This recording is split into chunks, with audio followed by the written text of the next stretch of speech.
after that is something called the transistor.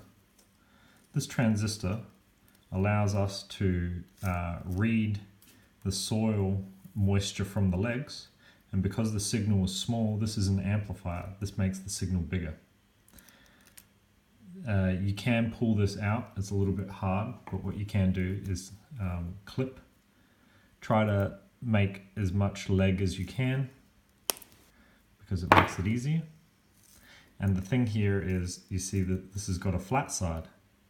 And so the silk screen gives you hints. So see, there's a curved side and a flat side for this. For some reason they call transistors Q.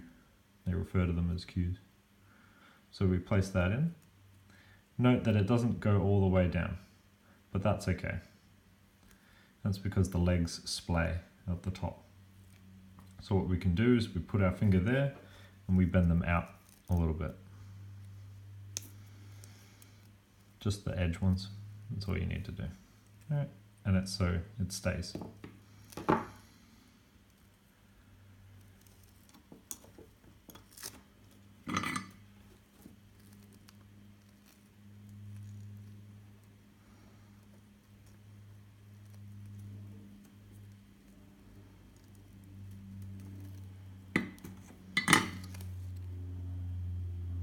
That's what that looks like.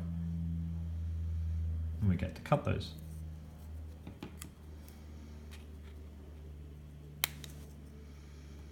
I'm being a little bit cheeky and cutting a couple at the same time.